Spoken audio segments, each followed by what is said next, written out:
Hello வணக்கம். இன்றைக்கி நம்ம சேனலில் முட்டைக்கோஸ் பொரியல் எப்படி செய்யலாம் அப்படின்னு தான் பார்க்க போகிறோம். இந்த பொரியல் செய்கிறது ரொம்ப ஈஸி. ஆனால் சில பேருக்கு இந்த பொரியலை பார்த்தாவே பிடிக்காதவங்க கூட சாப்பிடுங்க. முட்டைக்கோஸ்லாம் சாப்பிட்டோன்னா உடம்புக்கு அவ்வளோ நல்லது. எப்படி செய்யலான்னு பார்த்துடலாம் வாங்க. நான் ஒரு வெங்காயம் கட் பண்ணி வச்சுருக்கேன், ஒரு கொத்து கருவேப்பிலை, அப்புறம் பார்த்திங்கன்னா பச்சை மிளகாய், காரத்துக்காக பச்சை மிளகாய், முட்டைக்கோஸை நான் பெருசாக கட் பண்ணி வச்சுருக்கேன். அது கூட ஒரு கேரட்டை சின்னதாக கட் பண்ணி அது ரெண்டுத்தையும் சேர்த்து தான் இன்றைக்கி நம்ம செய்ய போகிறோம். வானல் சூடானாலும் தேவையான அளவுக்கு எண்ணெய் நல்லா சூடானதும் கடுகு, உளுத்தம்பருப்பு, நீங்கள் பெருஞ்சீரகத்தை ரெண்டாக இடித்து கூட இதில் சேர்த்துக்கலாம். நான் கடலைப்பருப்பு கொஞ்சம் சேர்த்துக்கிறேன். பைத்தம்பருப்பு இருந்தால் கூட நீங்கள் சேர்த்து செய்யலாம், டேஸ்ட்டு சூப்பராக இருக்கும். கடலைப்பருப்பு நல்லா செவந்து வந்ததும் அது கூட ஒரு கொத்து கருவேப்பிலை, வெங்காயம், இதெல்லாம் நல்லா வதங்கி வரணும். எண்ணெயில் நல்லா வதங்கி வந்ததுக்கப்புறம் இது கூட நம்ம கட் பண்ணி வச்சுருந்த முட்டைக்கோஸையும் கேரட்டையும் அப்படியே சேர்த்துட வேண்டியதுதான்.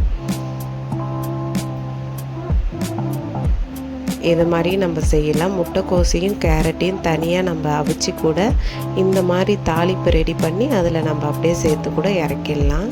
நம்ம இன்றைக்கி தாளிச்சிட்டு அதிலே தண்ணி ஊற்றி முட்டைக்கோஸை வேக வைக்க போகிறோம்.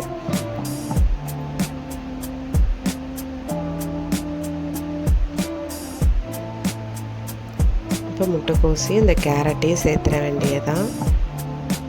இதை ஒரு கிளறி விட்டுட்டு இதில் தண்ணி நம்ம கொஞ்சமாக தான் முட்டைக்கோஸுக்கு சேர்க்கணும். ஏன்னா இது 2 ஆவிலேயே நல்லா வெந்து வந்துடும். அதனால் நம்ம தண்ணி அதிகமாக சேர்த்துடக்கூடாது, கொஞ்சமாக சேர்க்கணும். அதிகமாக சேர்த்தாலும் அப்புறம் கொஞ்சம் குழஞ்சி வெந்த மாதிரி ஆகிடும். கூட்டு பார்க்க நல்லா இருக்காது, சாப்பிடவும் அந்தளவுக்கு நல்லா இருக்காது. அதனால் தண்ணி கொஞ்சமாக ஒரு 1/2 டம்ளர் அளவுக்கு தண்ணி சேர்த்துக்கோங்க. அது கூட ஒரு 1/4 டீஸ்பூன் அளவுக்கு நான் மஞ்சத்தூளும் தேவையான அளவுக்கு உப்பும் சேர்த்து இந்த மாதிரி நல்லா கிளறிடணும்.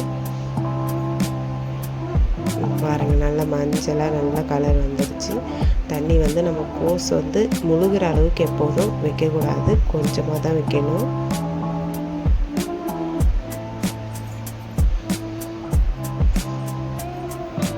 நல்லா கொதி வந்துட்டு பாருங்கள், இந்த அளவுக்கு தண்ணிலாம் நல்லா வற்றி வந்துடுச்சு.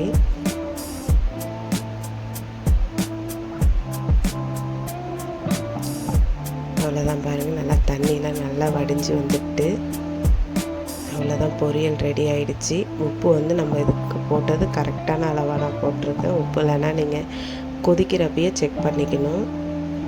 இப்போ தண்ணிலாம் நல்லா வடிஞ்சதுக்கப்புறம் இது கூட நான் ஒரு 1/4 மூடி அளவுக்கு தேங்காய் திருவி சேர்த்துருக்கேன். அவ்வளோதான், தேங்காவை நம்ம போட்டு ஒரு 2 நிமிஷத்துலேயே ஸ்டவ் ஆஃப் பண்ணிட வேண்டியதான். சூப்பரான முட்டைக்கோஸ் பொரியல் ரெடி ஆகிடுச்சு. இது புளிக்குழம்புக்கெல்லாம் அவ்வளோ டேஸ்ட்டாக இருக்கும். சாம்பார் சாதத்துக்கு கூட டேஸ்ட்டாக இருக்கும். ஒரு சில பேருக்கெலாம் முட்டைக்கோஸை பார்த்தாலே பிடிக்காது. அந்த மாதிரி இருக்கிறவங்க இந்த மாதிரி செஞ்சு சாப்பிட்டு பாருங்கள். தேங்க்யூ.